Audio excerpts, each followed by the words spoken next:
আসসালামু আলাইকুম। আহ, একটু দেরি হয়ে গেল, বলেছিলাম 10টার মধ্যে, বাট সাবজেক্টটা খুব ইম্পর্টেন্ট। সেটা হচ্ছে বাংলাদেশে র। আপনারা যদি ইয়াটা দেখে থাকেন, আমার দেশের যে রিপোর্টটা থেকে আমি কিছু জিনিস প্রথমে পড়ে শোনাচ্ছি। সেটা হচ্ছে আমি, পিনাকিদা আরো অনেকেই কন্টিনিউয়াসলি বলে যাচ্ছিলাম যে বাংলাদেশে রয়ের যে ঘাঁটি এবং তারা কত জায়গার ভিতরে পেনিট্রেট করেছে। সো এই জিনিসটা প্রথম না, এর আগে কয়েকটাই মেইন স্ট্রিম মিডিয়াতে আসছে, বাট আমার দেশে এটা একটা বিস্তারিতভাবে একটা রিপোর্ট আকারে এসছে। সো এটা নিয়ে আমি কথা বলবো, ডিসিশন নিয়েছি। প্রথমে হচ্ছে বাংলাদেশের জাতীয় নিরাপত্তা উপদেষ্টা ছিল জেনারেল তারেক সিদ্দিকী। তার উচিত হচ্ছে বাংলাদেশকে আহ, বহির্বিশ্বের আক্রমণ থেকে, অর্থাৎ হচ্ছে বাংলাদেশের বাউন্ডারির বাইরে যারাই আসে এখানে, আধুনিক এই যুগে শত্রু বলে কেউ নাই, বন্ধু বলে কেউ নাই। আমাদেরকে ফরেন পলিসি সেট করতে হবে হচ্ছে আমার দেশের রিকোয়ারমেন্ট অনুযায়ী, এবং এটা প্রতিবেশী দেশের রিকোয়ারমেন্টের সাথে অ্যাডজাস্ট করতে হবে উইন উইন সিচুয়েশনে। সো প্রথমেই হচ্ছে জেনারেল তারেক সিদ্দিকী যেটা করেছে সেটা হচ্ছে আমাদের ভিতরে রিপোর্টের মূল থিমটা ছিল হচ্ছে যে ডিজিএফআই এর ভিতরে র এর একটা 2টা ফ্লোর জুড়ে তারা রয়ের অফিস বানিয়েছিল, এবং ওখান থেকেই ভার্চুয়ালি তারা বাংলাদেশকে কন্ট্রোল করতো বিভিন্নভাবে। এবং আহ, তারা বাংলাদেশের বিভিন্ন জায়গাতে, আপনি এই জিনিসটা বুঝতে হলে এই জন্য আমি প্রথমে বলেছিলাম আপনারা বাংলাদেশে র বইটা যদি পড়েন, দেয়ার আর লট অফ বুকস। আপনারা যদি আরো ডিটেলস বুঝতে চান, একটা হচ্ছে বি রামনের একটা বই আছে, কাউ বয়েজ অফ র, সম্ভবত। কাউ বয়েজ হচ্ছে আর এন কাউয়ের বয়েজ, মানে রয়ের যারা 1960 ওই র যখন তৈরি হয় তখন তার হেড ছিল হচ্ছে R N Kao. He was a serious man. I have a lot of respect for him. He got a lot of respect from intelligence community. যদিও পুলিশ ব্যাকগ্রাউন্ডে ছিল, বাট হি ওয়াজ ফেনোমেনল। বাট এবং র তৈরি হয়েছে 1968-এ, এবং 3 বছরের মধ্যে তাদের মেইন এইম যেটা ছিল পাকিস্তানকে ভাগ করা, তারা ভাগ করতে সফল হয়েছিল। 4 বছরের মধ্যে তারা আহ, ওই যে আমরা যেটা বলি লেন্দুব দর্জি, সিকিমকে তারা নিয়ে নিয়েছে। এবং তার যতগুলো প্রিন্সলি স্টেট আছে, তারা 1947-এ যখন দেশটা ভাগ হলো, তার ভিতরে যে কাশ্মীর, জুনগড়, আজকে যদি পিনাকিদার ভিডিওটা দেখেন আরো ক্লিয়ার হয়ে যাবেন। সো এগুলোর মধ্যে তাদের মেইন এইমটাই ছিল যে তাদের বাংলাদেশের ভিতরে যারা আছে, বাংলাদেশটাকে তাদের নিজের করে নিয়ে যেতে চেয়েছিল। কিন্তু যেহেতু এখানে প্যাট্রিয়টিক লোকজন ছিল, শুধু আওয়ামী লীগ ছিল না, সেই জন্য তারা এটা পারেনি। কিন্তু তারা কন্টিনিউয়াস, এবং এই শেখ হাসিনার গত 16 বছরে তারা একদম সবকিছু নিয়ে নিয়েছিল। সো এখানে আমি জিনিসটা বোঝার জন্য, মানে আপনারা যদি র আচ্ছা, প্রথমে আমি যেটা করি যে আমার দেশের রিপোর্টটা বলি। সেখানে বলেছিল যে তারেক সিদ্দিকী নিরাপত্তা হিসাবে কাজটা করেছিল উল্টা, তারা বাংলাদেশকে ইন্ডিয়ার হাতে তুলে দিয়েছিল। তার একটা টিম ছিল, টিমের মধ্যে কারা কারা ছিল? লেফটেন্যান্ট জেনারেল মুজিব, আপনাদের কি মনে আছে যে 7ই আগস্ট গত বছর 253 জন ভারতীয় নাগরিককে সেনাবাহিনীর যে স্বপ্নচূড়া বিল্ডিং আছে, এই বিল্ডিং এর ওখান থেকে সেনাবাহিনীর বাসে করে এয়ারপোর্ট পর্যন্ত দিয়ে আসা হয়েছিল। এখন এটার সাথে মিলান, ওই যে এবং এটা করা হয়েছিল কার কোঅর্ডিনেশনে? Lieutenant general Mujib. Lieutenant general Mujib যখন এটা করেন, তখন কি জেনারেল ওয়াকার এটা জানতেন না? ক্যান্টনমেন্টের ভিতরে তো হয়েছিল। সো এটা জাস্ট বুঝার চেষ্টা করেন। এইটা হচ্ছে ম্যাক্সিমাম এই 253 লোকজন ছিল। এই আমার দেশে যে আসছে যে কচু ক্ষেতের যে ডিজিএফআই এর বিল্ডিংটার 2য় এবং 3য় তলা, কেউ বলে শুধু 3য় তলা, আর এই রিপোর্টটাতে দেখলাম, আমি জানতাম শুধু 3য় তলা, এখন দেখতেছি এটা বলছে 2য় এবং 3য় তলা, এই দুইটাই। সো এখানের মধ্যে যে সমস্ত স্টাফ ছিল এর ম্যাক্সিমাম ওই 7 তারিখে। একটা জিনিস আমি বলে রাখি, তারা যদি জানতো যে তারা সিচুয়েশন এভাবে, জেনারেল ওয়াকার তো প্রথম দিন 5 তারিখে এসেই বলে দিল যে সবার গুম খুন সবকিছুর বিচার করবে, একদম 100% সবকিছু করে ফেলবে, সে হচ্ছে এই বিপ্লবের পক্ষে।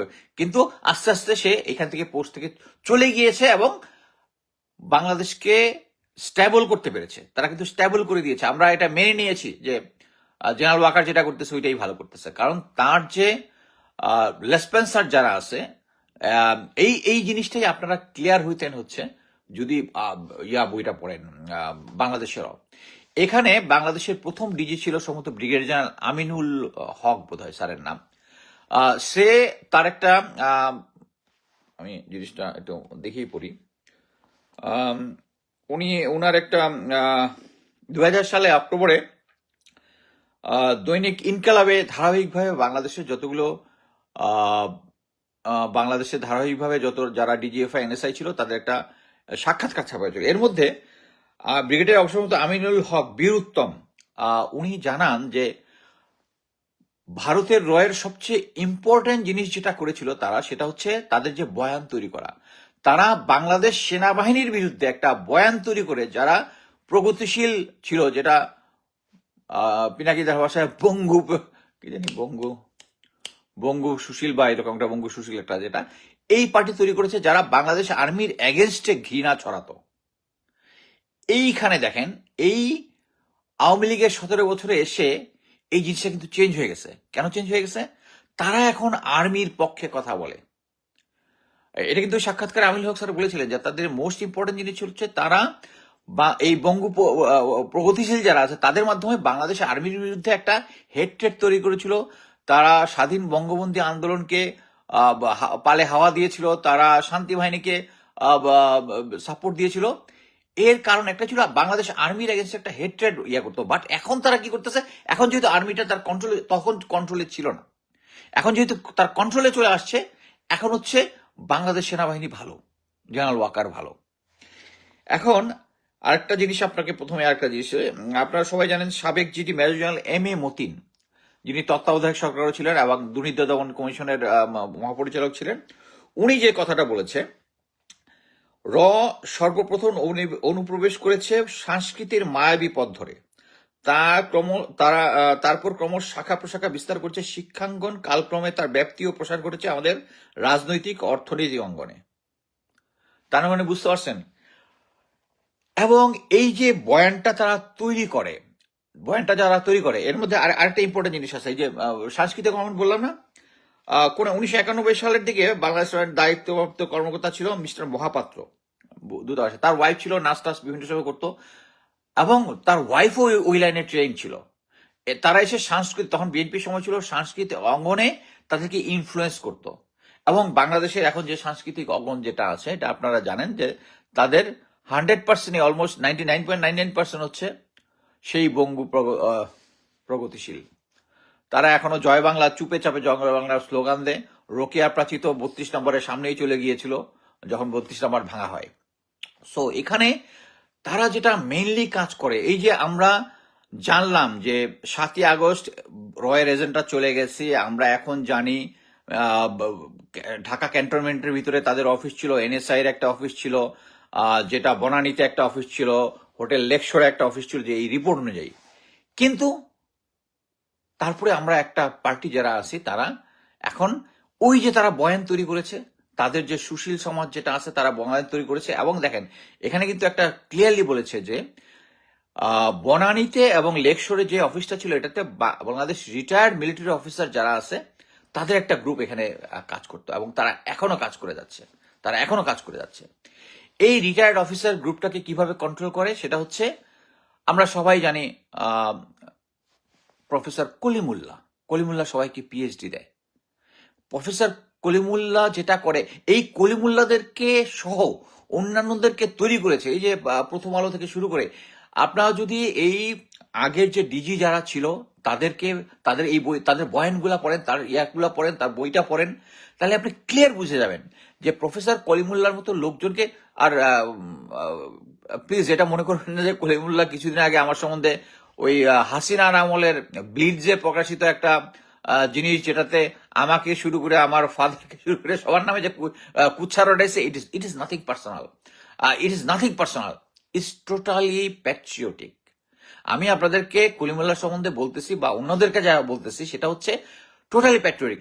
আমাদের কাছে এখন প্রফেসর কি জেনারেল ওয়াকারের বয়ানগুলা, জেনারেল ওয়াকারের কার্যক্রমগুলা, সে যখন এখন নব্য কি সুশীল আওয়ামী লীগকে আনতে চায়, যখন আওয়ামী লীগ নিষিদ্ধ ঘোষণা করতে, তখন আমরা মেনে নেওয়ার চেষ্টা করতেছে। কি জন্য? কারণ ওই সুশীল পার্টি আপনাকে বয়ান দিয়ে আপনাকে কনভিন্স করার চেষ্টা করতেছে যেটা হচ্ছে তা ঠিক হচ্ছে, জেনারেল ওয়াকার ঠিক কাজ করতেছে। আমার এগেনস্টে প্রচার হচ্ছে, আমার নিশ্চয়ই জেনারেল ওয়াকারের এগেনস্টে কোনো একটা পার্সোনাল গ্রাজ আছে। ভাই আমাকে বলবো, আপনাদেরকে দেখতে বলবো যে আমি অ্যাটলিস্ট 2বার, যখন উনাকে প্রথম সেনাপ্রধান অ্যাপয়েন্টমেন্ট দেওয়া হয় তার আগে আমি কনক সরার ভাইয়ের ইয়াতে আমি ক্লিয়ারলি উনার পক্ষে বলেছি, উনি এত ভালো মানুষ, উনি এই করেছে সেই করেছে। আমাদের কি এইম ছিল যে উনি অ্যাকচুয়ালি শেষ পর্যন্ত কোনো কঠিন রক্তপাত টাইপ কোনো কিছু না করেন, কিন্তু উনি করেছেন, উনি করেছেন। আমি আপনাদেরকে ক্লিয়ার ভাষায় বলি, একটা অডিও রেকর্ড আছে যেটা পাবলিক আসতেও পারে নাও আসতে পারে। সেটা হচ্ছে যে উনি সবাইকে আদেশ দিচ্ছেন যে এখানে কোনো ছাত্র জনতা নেই, যারা আছে সব হচ্ছে সন্ত্রাসী, তাদের উপরে গুলি করতে হবে, ফার্স্ট লাইন অ্যামুনিশন, আমি গুলির কোনো হিসাব নিব না, থামাইতে হবে। এই ধরনের অডিও ক্লিপ আছে। এটা আসলে আমি একটা জিনিস বলি, এটা যদি পাবলিকও হয়, এক পার্টি বলবে এটা ডিপ ফেক, এক পার্টি বলবে এটা ডিপ ফেক, এবং ওইটার পক্ষে বয়ান আরেকটা আসবে। আমরা যখন দেখেছিলাম যে ছাত্র জনতার মধ্যে গুলি করতেছে, তখন হিন্দি ভাষায় কয়েকটা ডায়লগ হয়েছিল। এটা আমি যখন পোস্ট করি তখন এক পার্টি ঝাঁপায় পড়ছে যে এটা সিলেটি ভাষার একটা, এটা হিন্দি না। আমি যখন কি বলে জাহানাবাদ ক্যান্টনমেন্ট খুলনাতে 21 বা কতজন ভারতীয় এজেন্ট আছে এবং তারা riot control gear plus rubber bullet সহ আসে, তখন এক পার্টি একইভাবে ঝাঁপায় পড়ছিল। এর কয়েকদিন পরে সেনাবাহিনী আইএসপিআর থেকে বিবৃতি দিচ্ছিল এরকম। এটা হচ্ছে আপনাদেরকে বয়ানটা খাওয়ানো হচ্ছে। আপনারা যদি এই জিনিসটা মানে বাংলাদেশের র বা ইনসাইড র অশোক রায়না যেটা, এটা যদি না পড়েন, শুধু এই সুস্থ বঙ্গ প্রগতিশীলদের কথাবার্তা শোনেন, এই যে দেখেন প্রফেসর কলিমুল্লাহ, আমি কলিমুল্লাহর উদাহরণ দিচ্ছি, তার প্রতি আমার পার্সোনাল গাছ থেকে না। এই কলিমুল্লাহর মতো আরো যারা আছে, এই যে মতিউর রহমান আছে, এখন ধীরে ধীরে যত যারা যারা বিভিন্ন সময় আসে তাদের সবাইকে কেনা হয়ে গেছে, সবাইকে কেনা হয়ে গেছে। ভেরি ফিউ এখনো কেনা হয় নাই। এখন আপনি শুধু একটা দেখেন যে সে বারবার বলতেছে, প্রফেসর কলিমুল্লাহ আমাদেরকে বলে যে ভারত বাংলাদেশকে উপরে ইন্টারভিন করবে, ভারত আমরা যদি এটা না করি, চীনকে যদি আমরা এই বিমানবন্দরে, ভারত আমাদেরকে এয়ার স্টাফিং করবে। দেখেন এই ধরনের প্রপাগান্ডা দুইটা দেশের মধ্যে হয়, কিন্তু একটা জিনিস মনে রাখবেন, আমি যদি বাংলাদেশি হই, আমি কখনোই ভারত কি করতে পারে, এই ধরনের কিছু করতে পারে, এটা আমি পাবলিকলি বলবো না। আমি কোথায় বলবো? আমার যদি গোয়েন্দা সংস্থার সাথে যোগাযোগ থাকে, আমি কলিমুল্লাহ একজন প্রফেসর, তার সাথে তার আন্ডারে বহুত লোকজন পিএইচডি করছে, তাদের প্রত্যেকে ইয়া করতে হয় যে ইন্ডিয়া কিন্তু এটা, উনি যদি রিয়েলি বিশ্বাস করে উনি এটা করতে পারে, উনি না করে উনি ভারত তাকে দিয়ে বলাচ্ছে। দেখেন বাংলাদেশে তাকে যে অনারারি র্যাঙ্কটা দেওয়া হয়েছে লেফটেন্যান্ট কর্নেল, প্রথমে তো মেজর দেওয়া হয়েছিল, এটা মানে নর্মালি কিন্তু একজনকে একটাই র্যাঙ্ক দেওয়া হয়, মানে অনারারি র্যাঙ্কের মধ্যে প্রমোশন, এটা আমি আগে শুনি নাই। প্রথমে সে মেজর ছিল, তারপরে ওখান থেকে অনারারি র্যাঙ্ক থেকে, এটা কেন হয়েছে? বিকজ সে বাংলাদেশের মিলিটারি নিয়ে কথা বলে, সে বাংলাদেশের মিলিটারির সাথে আস্তে আস্তে ক্লোজ হওয়ার চেষ্টা করছে। সে যখন বাংলাদেশে, যখন রংপুরে একটা মিলিটারি ওই যে বিউপির আন্ডারে যখন একটা কলেজ বা ইউনিভার্সিটি কিছু একটা হয়, তখন তার যে হেড ছিল একজন ব্রিগেডিয়ার জেনারেল, তাকে গিয়ে বলে একদম স্যালুট দেওয়া, উনি হচ্ছে স্যার আমি মেজর কালিমুল্লাহ, আমার এখানে আপনার এখানে আমি ক্লাস নিতে চাই। সে ইচ্ছা করে আর্মির ভিতরে ঢুকছে, এবং তাকে মানে সে যে আমি লিখিত দিয়েছি যে সে যে বলেছে যে আমি আমি তার সম্বন্ধে মিথ্যাচার করছি, কি জন্য সে কখনো জাহাঙ্গীরনগরে ছিল না। পরে আবার বলছে প্রেষণে ছিল, প্রেষণে ছিল, এটা স্বীকার করে নাই। বাট আমার কথা হচ্ছে তার এগেনস্টে কমপ্লেন তো এইটা না যে আপনি কোথা থেকে করছেন, বাট আপনার আন্ডারে লোকজন পিএইচডি করতেছে, এইটা হচ্ছে আমার কমপ্লেন, এটাই হচ্ছে আমার কমপ্লেন, যে এর আমাদের সবার কমপ্লেন। তার এগেনস্টে সে উনি কোথায় করেছে? বিউপিতে, বিউপিতে তাকে নিয়ে গেছে তার স্কুল ফ্রেন্ডকে লেফটেন্যান্ট জেনারেল মামুন খালেদ, উনি নিজেও তার আন্ডারে পিএইচডি করেছেন।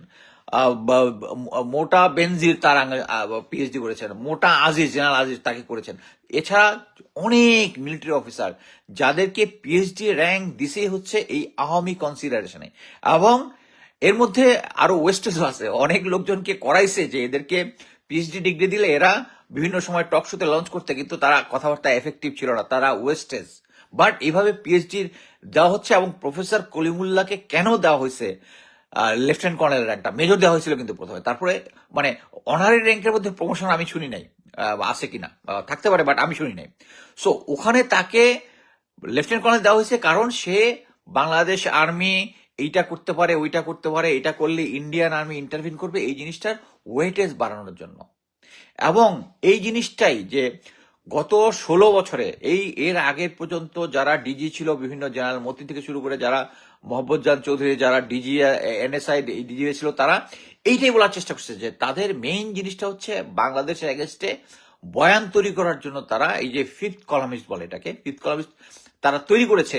এবং এদেরকে আমরা ফাইট করার মতো যথেষ্ট আমরা বয়ান তৈরি করতে পারতেছি না। বয়ান তৈরি করার মতো এখন যে স্ট্রং বয়ান তৈরি করতে হবে সেটা হচ্ছে পিনাকিদা। কিন্তু আমরা পিনাকিদার এখন তার পার্সোনাল জিনিসপত্র নিয়ে তার এখন মনে করেন যে আমি এখন কথাবার্তা বলি, আমার এবং সম্বন্ধে অনেকে কি বলে শেখ হাসিনার সময় অনেক কিছু ব্লিচ টিসে আমার সম্বন্ধে অনেক কিছু মিথ্যা তথ্য দিচ্ছে, এগুলো হালে পানি পাই নাই। এখন মনে করেন আপনি একটা হালে পানি পাইলেন, মনে করেন যে আমার একটা ভিডিও অডিও কিছু একটা বাইর হয়েছে, but it does it mean that আমি এখন যে কথাটা বলতেছি যে ভারত আমাদেরকে ক্যাপচার করতেছি, it's wrong? It's not wrong. এখনকার যুগে ভারতের এগেনস্টে বাংলাদেশের প্যাট্রিয়টিক পিনাকিদা যত স্ট্রংলি বয়ান তৈরি করতে পারে আপনারা কেউ করতে পারতেছেন না, আপনারা সিম্পলি কেউ করতে পারতেছে না। জেনারেল পিনাকিদা যেরকম ভাবে বয়ান তৈরি করতেছে ভারতীয় আগ্রাসনটা নিয়ে, আমরা জানি আমি তো সিঙ্গেল ম্যান। আমি এই যে আমি বলে দিয়েছিলাম 10টার সময় আসতে পারবো, কিন্তু আসি নাই। আমার আজকে অ্যানুয়াল ছিল, ডক্টরেট ছিল, ডক্টরের সাথে আমার ওয়াইফকে নিয়ে যেতে হয়েছে বিভিন্ন জায়গায়, ব্যাংকে যেতে হয়েছে, বিভিন্ন ক্রাইসিস। আমি গত সপ্তাহে আমি কাজ করছি সিম্পলি 80 আওয়ার্স।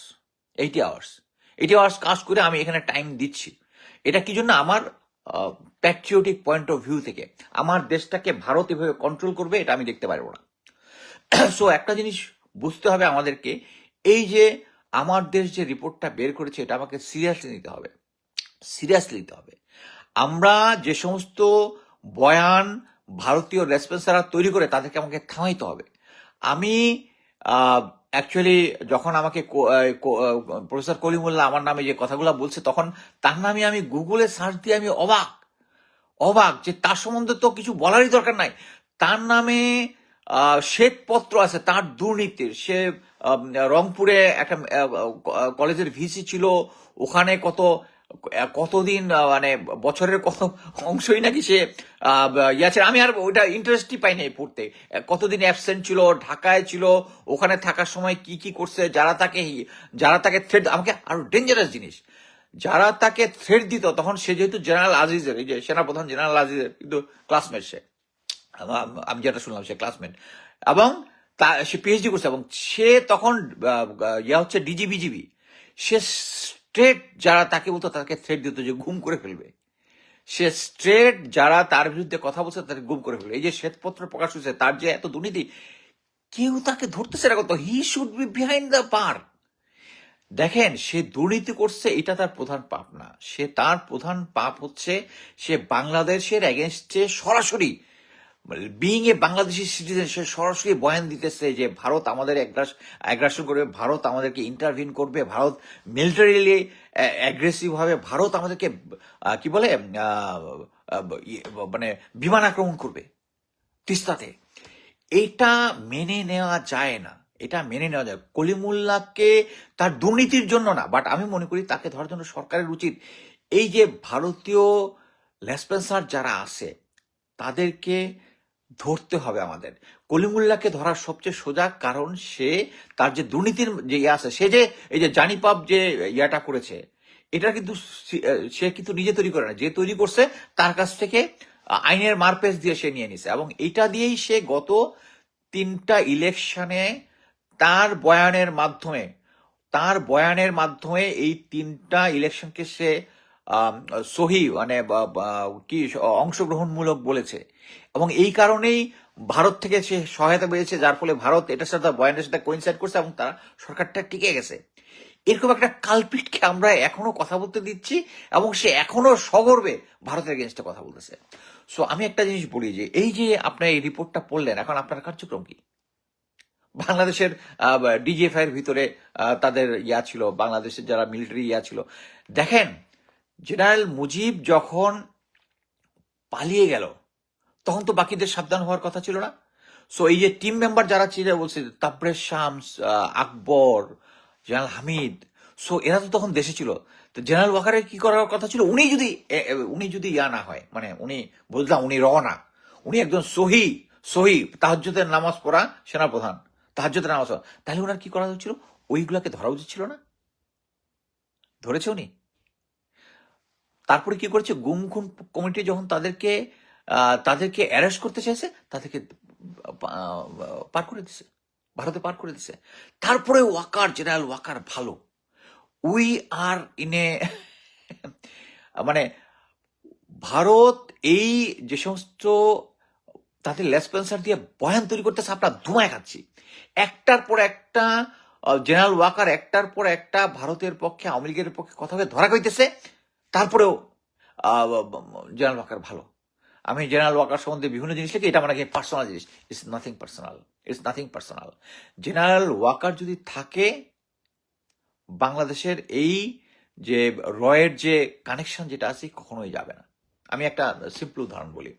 আপনারা সবাই জানেন যে জেনারেল হামিদ ছিল ডিজিএফআই, উনি চলে গেল, উনি আয়নাঘরের কিছু ধ্বংসপ্রাপ্ত করছে। তারপরে আসলো জেনারেল ফয়েজ, আসলো লেফটেন্যান্ট জেনারেল ফয়েজ স্যার আসলো, উনি এসে জেনারেল ওয়াকারের কথা অনুযায়ী আয়নাঘরের বাকি ধ্বংসাবশেষ ঠিক করছে। বাট উনি হচ্ছে সিনিয়র, যা বলে তাই শুনবে, উনি শুনছে। But at the same time উনি কিন্তু একটু চেষ্টা করেছিল, আমি যেটা শুনেছি, চেষ্টা করেছিল এই ভারতীয় আধিপত্যটার যে যেটা ডিজিএফআইয়ের ভিতরে, এটা একটু কমানোর চেষ্টা করছিল। উনি যেহেতু উইথ এ রিপুটেশন উনি আসছে, এখানে আসছে, ধমধম করে তাকে প্রমোশন দিয়ে এখান থেকে সরাই দিছে। প্রমোশন দেওয়ার জন্য কিন্তু টাইমে নেয়, কি জন্য?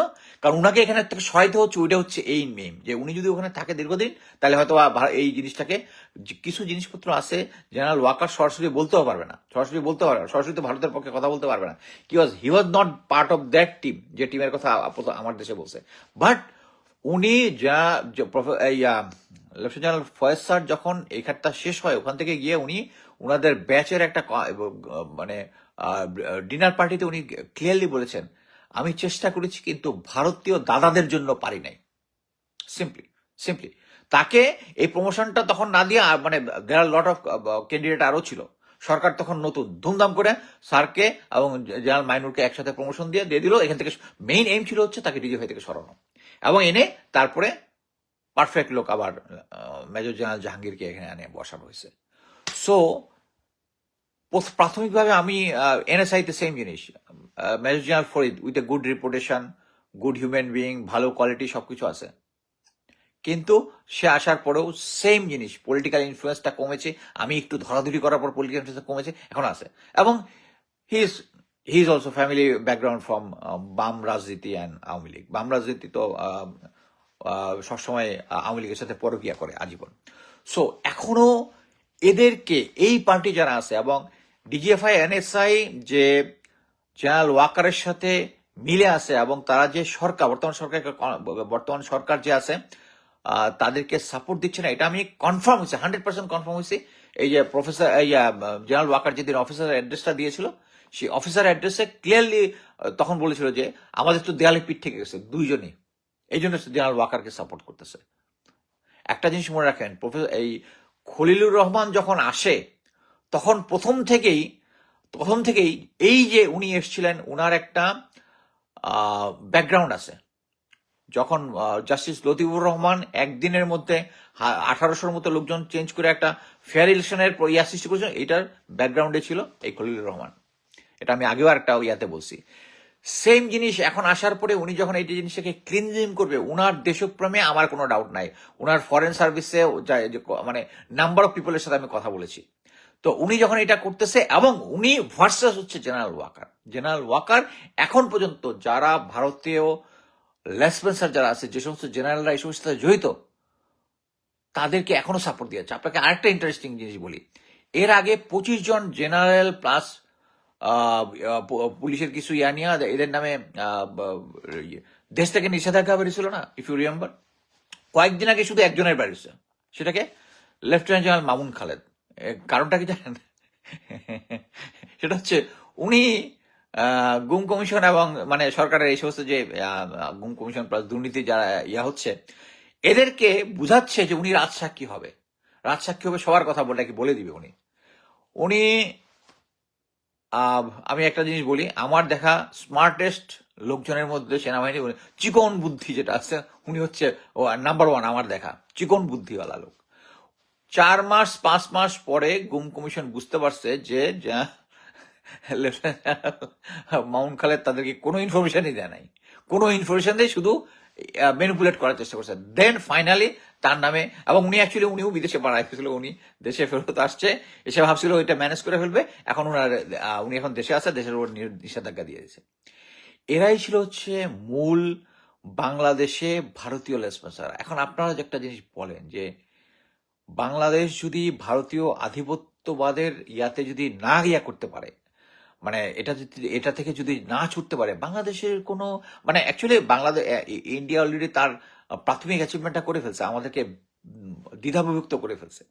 যারা এন্টি ভারতীয় কথাবার্তা বলে, আমার নামেও কিছু বাইর করছে যে কলিমুল্লাহকে দিয়ে একটা বয়ান দেওয়া দিচ্ছে, সত্য হোক আর না হোক। আর যেহেতু দাদার এগেনস্টে কিছু সামাজিক কিছু আছে, এটা নিয়ে এখন শুধু এটা নিয়ে। বাট কথা হচ্ছে এখন আমার নামেও যদি কোনো কিছু হয়, আমি যে এই কথাগুলো বলতেছি এগুলো মিথ্যা না। আপনাদের এইটা মনে নিতে হবে যে আমি দেখলাম যে পিনাকি দাদা আজকে একটা ছবি দিছে, যে এটা হচ্ছে কোরো অফিসের মধ্যে, আজকের কোরো অফিসে এখনো শেখ মুজিবের ছবি লাগায় আসছে। অ্যাকচুয়ালি এই ছবিটা আমি পেয়ে আমাদের মিলিটারি, আমি সবকিছুতে মিলিটারি সবকিছুতে পাবলিক করতে চাই না। আমি একটা ছবি দিলাম গ্রুপে আমাদের রিটায়ার্ড অফিসার ফর্মে, কিছুক্ষণ পরে দিয়ে দাদা ওটা আপলোড করতেছে কোরো অফিসে, মানে someone has given it to দাদা। কিন্তু জিনিসটা এখানে থিমটা হচ্ছে এখনো ক্যান্টনমেন্টের ভিতরে, বঙ্গবন্ধুর ছবি লাগানো আছে, ভিএম এর যে শেখ মুজিবের মূর্তিটা আছে এটাকে কাভার করা হয়েছে, বাট এখন আছে। সো আমরা শুধু এইটা শুধু যদি দেখবো না, there is a lot of evidence. যারা আওয়ামী লীগের বড় বড় নেতা ছিল, এদের প্রত্যেকেই আর্মি, জিওসিরা, সেনাপ্রধান পার করে দিছে। এর পরেও এখন বলেন এটা থেকে উত্তরণের উপায় কি? উত্তরণের উপায় হচ্ছে জেনারেল ওয়াকারকে সরাই দিতে হবে। জেনারেল ওয়াকারকে না সরাই দিলে, এবং যারা নেক্সট পরবর্তীতে 20-25টা জেনারেল আছে যারা গুম খুন, আমি বলতেছি গুম খুন এগুলোর সাথে জড়িত, তাদেরকে যদি না সরান, এই আওয়ামী ভারতীয় যে অক্টোপাস আছে এটার থেকে যেভাবে আমাদেরকে দড়া রাখছে, এখান থেকে আমরা বেরোতে পারবো না। আমি শুধু এইটুকুই বোঝানোর চেষ্টা করতেছি যে আমাদের উচিত যে জিনিসটা, এখন আমি সরাসরি মিলিটারি গিয়ে বলবো যে মিলিটারিতে যারা সার্ভিং আছেন তারা চান না আমরা যেভাবে ট্রেনিং করেছি, আর ভারতের প্ল্যানিংটা হচ্ছে খুব সূক্ষ্ম, খুব আস্তে ধীরে। যেমন আমরা জেনারেল ইকবাল করিম ভুইয়াকে খুব জানি, কিন্তু উনি কিন্তু ওই যে উলফ্ল্যান ইয়াটা করে দিছে। উনি দেখবেন অফিসারদের মধ্যে যখন ইয়াগুলা হয় যে ইউনিফর্ম চেঞ্জ করছে কে, জেনারেল ইকবাল করিম ভুইয়া থেকে এই ভারতের মতো সবুজ ড্রেস শুরু। হ্যাঁ, অনেকে বলে এটা জেনারেল মবিনের সময় থেকে টেস্টটা শুরু, ইটস ট্রু, জেনারেল মবিনের সময় থেকে টেস্টটা শুরু হয়েছে। আপনি কি মনে করেন না যে জেনারেল মবিনের মতো একটা জেনারেল যে একটা আর্মিতে একটা নতুন জিনিস ইন্ট্রোডিউস করবো, প্রথমে ইউনিফর্মটা আমি পরে ছবি দিব? হয়তো না, হয় নাই। কারণ কি, উনি জানে এটা নিয়ে রিপার্কেশন হবে, বাট উনি কিন্তু দেওয়া যায় না, উনি চলে গেছে নেক্সট টেস্টের ট্রায়াল উনি করছে, বাট এটা ফাইনালি জেনারেল ইকবাল করিম ভুইয়া থেকে শুরু হয়েছে। সো আমি আরো ঘটনা দিয়ে বলছি যে ইন্ডিয়া যখন 16টা ব্যাটালিয়নকে তারা ইনফেন্ট্রি ব্যাটালিয়নকে তারা, এটা নিয়ে আমি ডিটেলস লিখছি, তারা প্যারা ইনফেন্ট্রি করতেছে, আমরা তখন আমাদের 2টা ব্যাটালিয়নকে প্যারা ইনফেন্ট্রি করছি, যেখানে আমাদের 2টা প্যারা কাউন্টার ব্যাটালিয়নকে ট্রেনিং দেওয়ার জন্য সাফিসিয়েন্ট এয়ার অ্যাসেট নাই। কেন? কারণ আমরা হচ্ছে ভারতের অ্যালাই। তাদের 16টা মিলা, আমাদের 2টা মিলা, আমরা অ্যালাইড ফোর্স, আমাদের 18টা ব্যাটালিয়ন আছে।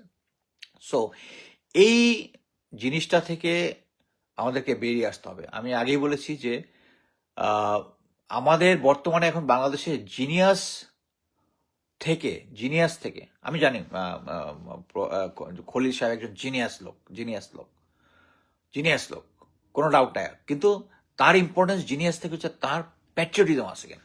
আমি আপনাকে বলি, আমার সম্বন্ধে যে কলিমুল্লাহ বা অনেকেরা বলে যে একদম মিডিওকার অফিসার ছিল বা এভারেজ অফিসার ছিল, ইটস ট্রু। আমি কিন্তু স্টাফ কলেজ করি নাই, কিন্তু আমি গোয়েন্দা সংস্থাতে চাকরি করছি, কমান্ডোতে চাকরি করছি। আমার ব্যাপারে আমি যেটুকু আছে ওটুকু আমি ফ্লারিশ করেছি।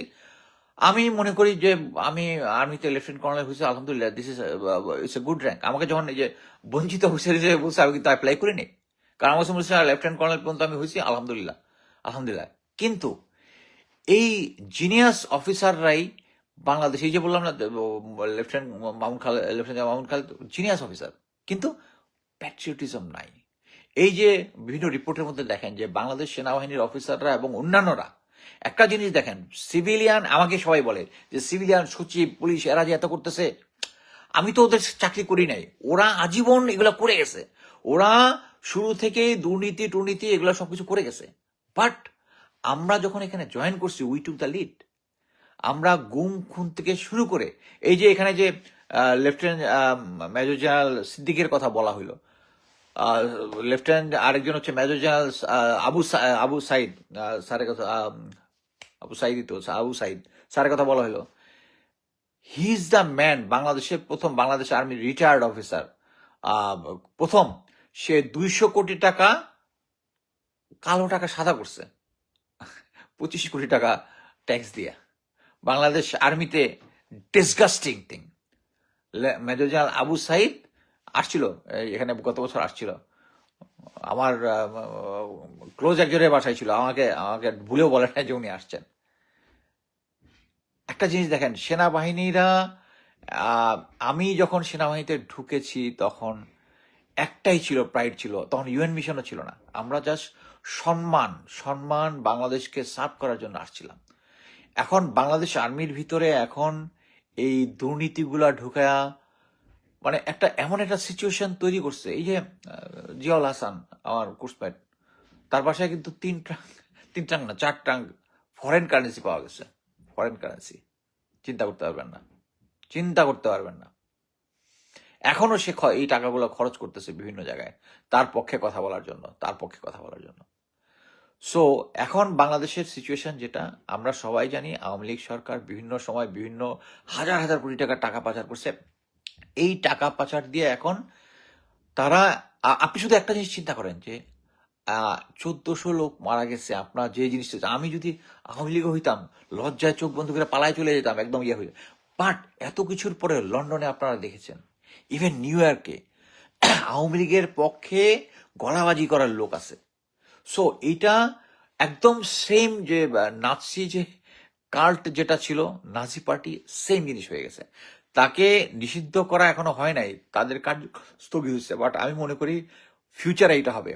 সো আমি প্রেজেন্ট রাজনৈতিক পরিস্থিতিতে লাস্ট একটা কথাই বলবো। আমরা দেখেছি যে তারেক জিয়ার সাথে প্রফেসর ইউনূসের একটা কনফারেন্স হয়েছে, ইনডোর কনফারেন্স হয়েছে। এটার এখন পর্যন্ত যত আমি দেখেছি, যত রিভিউ দেখেছি, এভরিথিং ইজ গুড। বাট একটা জিনিস হচ্ছে, এই বিএনপিকে একটা জিনিস বুঝতে হবে যে তাদের যে সমস্ত লোকজন আছে, তাদের যে লোকজন এখানে আছে, তারা চোখ বন্ধ করে যারা ভারতের সাথে কানেক্টেড তাদেরকে আউট করতে হবে।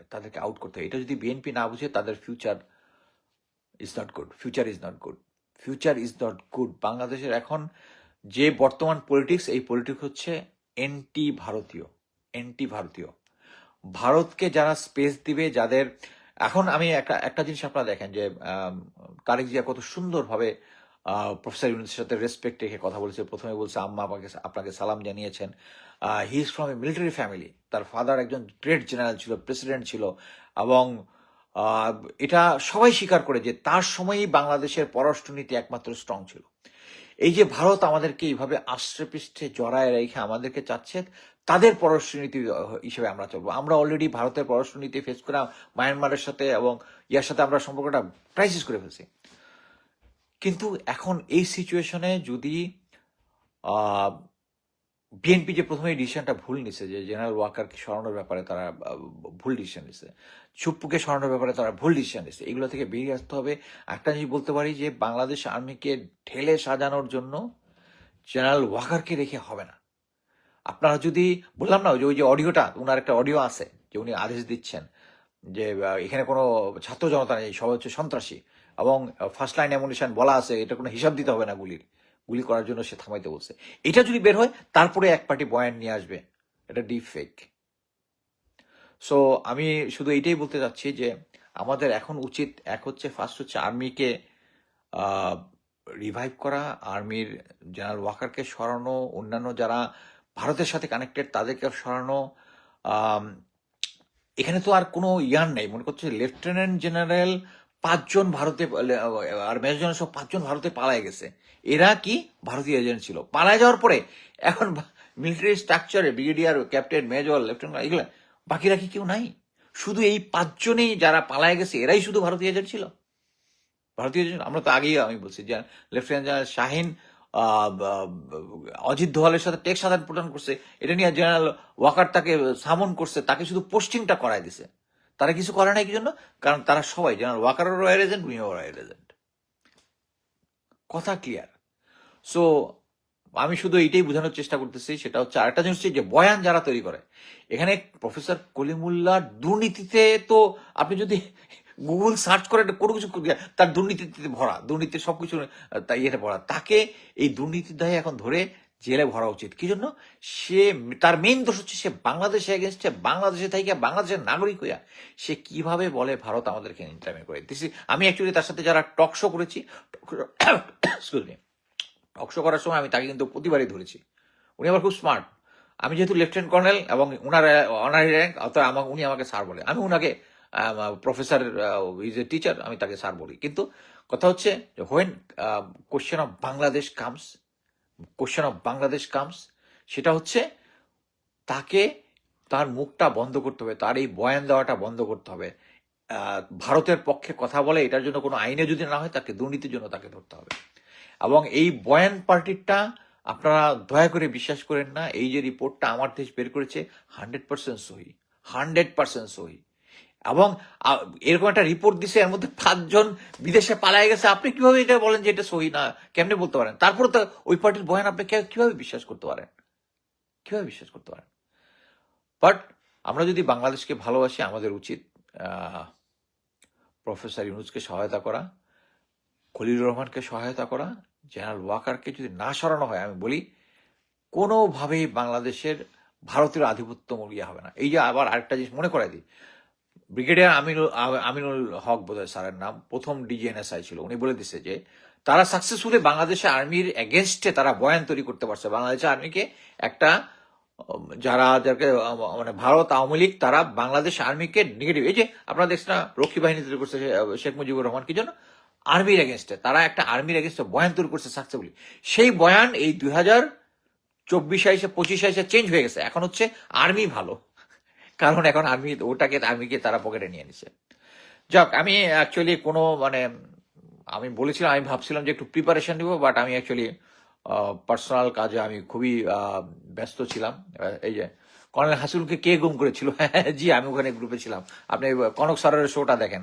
আমি এখন আমার সম্বন্ধে ওই জিনিসগুলা, ম্যাডাম খালেদা জিয়ার বাড়ি থেকে উচ্ছেদের সাথে আমি ছিলাম। ভাই, আপনারা চোখ বন্ধ করে একটু কনক স্যারের শোতে আমি আর হাসিন স্যার এসে ঘটনা বর্ণনা করেছিলাম, ওগুলো পড়ে তারপরে কথা বলেন। এটা চলতেই থাকবে, আমার এগেনস্টে প্রোগ্রামটা চলতেই থাকবে। ওটা হচ্ছে when I speak the truth, লোকজন আমার কথা শুনবে। এই কারণেই আমার এই যে অডিও, আমি একদম ক্লিয়ার কাট বলে দিচ্ছি, আমার কোনো কপিরাইট নাই। জাস্ট প্রিচ ইট।